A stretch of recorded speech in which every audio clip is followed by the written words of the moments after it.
you competing in 2008. I became a fan of yours at that moment, and since then, I kind of knew about judo. My university had a judo club, and I kind of knew about jiu-jitsu from mixed martial arts. And obviously, I wrestled for many years before, and I love wrestling. But there's something about you competing that made me, well, there's no other way to say it, but it like changed the direction of my life because it forced me to say, you know what, I'm going to start judo and jiu-jitsu.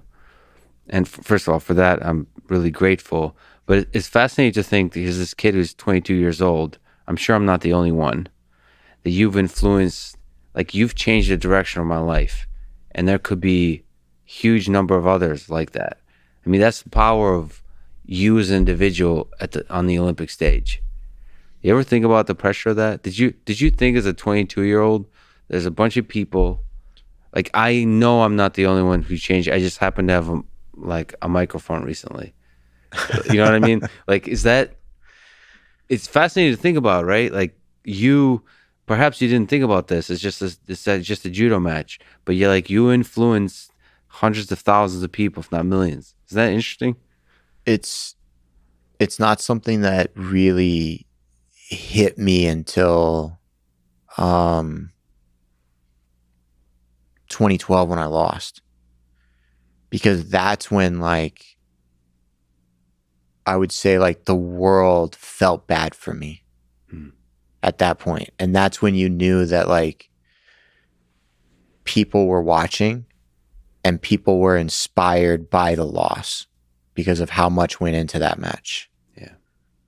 Because, the 99% of us who watched it thought I won, except for the 1% of the people who were considered judges at that day in the event.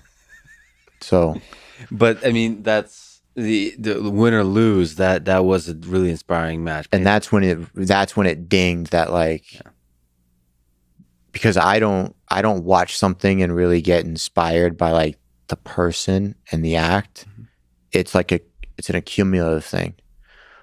But for a lot of people, when they watch how much goes into it, and then when I broke down on the match, the amount of suffering that happens when you lose a match like that, and then, really coming back and winning in Rio, there's a trend of people who were inspired that knew about London. And then when they found out I won in Rio, that's when people in droves felt like they could overcome their own personal obstacles to still achieve something because they've witnessed somebody who's fallen and gotten back up.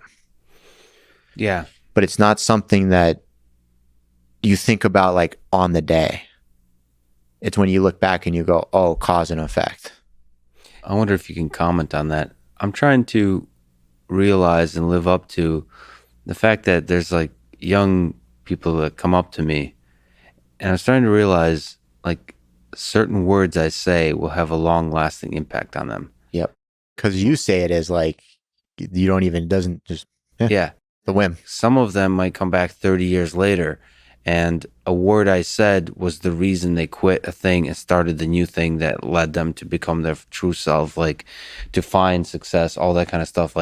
On the flip side, though, some people, based on the actions that we do today, even with this cast, will alter the course of their lives forever. I had a guy one time, was it after London? God, it must have been after London. He actually found me on Instagram, wrote me what seemed to be a dissertation on Instagram about how much I disrespected him 14 years earlier because I didn't step on a podium to take a picture after winning a tournament where he bronzed. Yeah. And I'm thinking to myself, at the time, having dinner with my family because I had to leave the next morning was more important to me as a person, not thinking about who you potentially will become and the actions of whatever you do today. If you do become quote unquote famous or somebody in a spotlight, that could come back to bite you. To me, I don't know about you, that's super motivating, not to be a lesser version of myself ever. Yeah. Just be on top of your game, whatever that game is. Be on top of your game when you're interacting with people and when you're just in your own private life. I'm trying to make sure that I'm the exactly same person privately as I am publicly, and like making sure I'm on point. I see like just hanging out with Joe Rogan a lot. I see how he's first of all the exact same person, and second, he like walks around and there's like a huge number of fans, and you'll just take pictures and like it's Yep. very cool, and it's very cognizant of like certain words he says, especially Mm-hmm. young people. Like they're going to take that, and that's going to be a memory for them for a couple of years. Yep. That might be influential for the rest of their life. So Yep. it's I don't know. That's a cool responsibility. Not to fuck it up. But anyway, I bring all that up to just say thank you. So even if you like were frustrated that you didn't win a medal, at least you influenced one silly Russian kid to get into the martial arts. And what happens when you get into martial arts, it alters the direction of your life. Yep. Mine for the better.